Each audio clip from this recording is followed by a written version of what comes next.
guys? Welcome to the Sports Fan Network. I'm Andrew. And I'm Travis. Well, some big news in the NFL today, as there were a couple trades that kind of went down between the Buffalo Bills, Philadelphia Eagles, and Los Angeles Rams. And it kind of comes to basically a three-team trade overall. And let's start with the Buffalo Bills. They're ended up getting Jordan Matthews and a third-round pick from the Eagles in exchange for cornerback Ronald Darby, while the Los Angeles Rams are getting wide receiver Sammy Watkins and a Bills' sixth-round pick in exchange for a second-round pick and cornerback E.J. Gaines. Yeah. So this is kind of interesting. Let's start with the Buffalo Bills here. To me, this kind of seems that they're going into a rebuild mode. Yeah, I agree. Sammy Watkins, when they drafted him, they gave up a lot to get him, so I was really surprised to see Sammy Watkins go.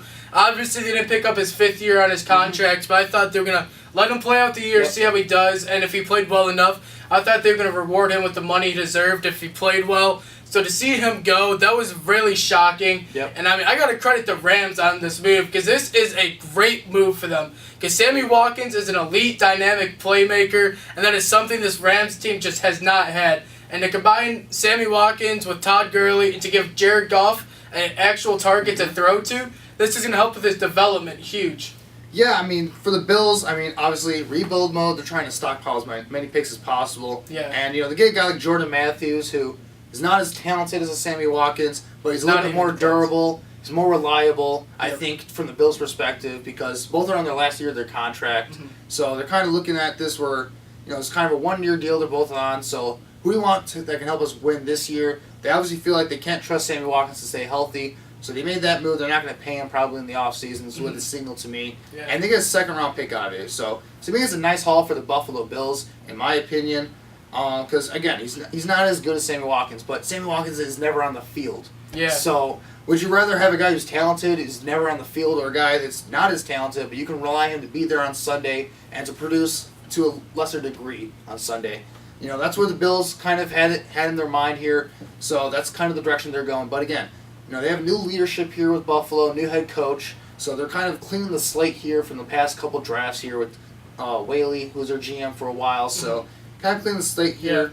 And for the Rams here, they gave up a lot of picks to just get Jared Goff, and they're giving up more high picks for a guy who's in the last year of his contract, who they're going to have to pay big money in order to keep. So to me, obviously it helps Jared Goff because he has another weapon, but I'm not sure if Sammy Watkins is the right weapon, if you understand, because he's a very talented player. He has the talent to be an elite wide receiver in this league, but he just hasn't stayed healthy. And I just can't trust him to stay healthy for this season going forward because, let's face it here. If let's say he gets injured once again, which is probably likely could happen because he's gotten injured in the past. You're giving up a second-round pick for 1 year of a guy who may not even play the entire year. It's a risky move for the Los Angeles Rams, but obviously they feel like they need to get a guy in there that can help out Jared Goff because, we haven't been there at the training camps or practicing for Los Angeles Rams, but they probably feel like their wide receivers aren't getting it done, and Jared Goff might have another rough year this year going forward. So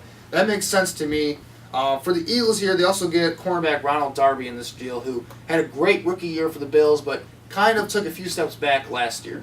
Well, I want to go back to Sammy Watkins real quick because I think the Rams are committed to this guy. If he gets hurt, if he has a great season, they seem like they really like this guy, and to give up a second-round pick, I think they'll give him the money he wants, and this is just going to be a really good move for the offense. So I think this works better with the Rams than the Bills, to be honest. I know Sammy Watkins has an injury history, but he's just that elite when healthy that you got to take a chance on him, especially because they have a guy like that. But looking at this Eagles trade, they gave up Ronald Darby, who's a cornerback I really like, and I think that's going to hurt them a little bit, considering they have to play Tom Brady twice. Yeah, right. You're going to need to have some secondary health. Now, they got E.J. Gaines in the trade from Sammy Watkins, but Darby is a really good, young, promising guy that's going to really help out this Eagles defense to make them better, because that's really been a big need for them. They're in a big division with Antonio Brown and lots of playmakers, so they need secondary help, and this is a guy that can step up and help them a lot. Yeah, I agree, because the Philadelphia, what was their main weaknesses going into the season? It was cornerback.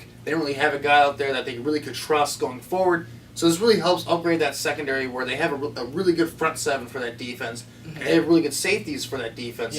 Just nothing on the cornerbacks that really makes you go, I like that. I like that guy on the outside. But now they kind of have a young guy that can say, okay, I like that guy on the outside. And Jim Schwartz, a defensive coordinator, kind of has a reputation of getting the most out of his cornerbacks. So we'll see what he can do there. For the Bills, again, they're getting a third-round picks for this, and we already talked about Jordan Matthews, so well, we'll see how that works. With these two trades, that means now in 2018 they're going to have 6 picks Yep. in the first 3 rounds. They got 2 in the first, 2 in the second, and 2 in the third. So if you're rebuilding, this is a good way to rebuild. And adding Jordan Matthews, from a fantasy point, this is a guy that you look, wow, he's going to be the number 1 option for Tyrod Taylor. This is a guy that could have a really big year as the number 1. He's kind of behind in the depth chart for the Eagles, so this will give him more of an opportunity to break out. Yeah, I mean, look, the Bills downgraded in talent here from a short-term perspective, but in the long-term view, I really like what they did here because, again, they have, had 2 first-round picks going into next year, 2 second-round picks, and 2 third-round picks going into next year. So they're kind of in a great position to kind of rebuild that roster pretty quickly, actually, because they do have some veterans and some talent on this team right now to be a competitive team right now. Yeah. So maybe they can get some young guys into this team next year, and next year maybe they can finally break that long playoff drought that Bills fans have been desperate to kind of look out for because they haven't been in the playoffs since 1999. They thought they had a team a couple years ago with Rex Ryan. That didn't work out. So with new leadership here, they're kind of cleaning the slate clean here.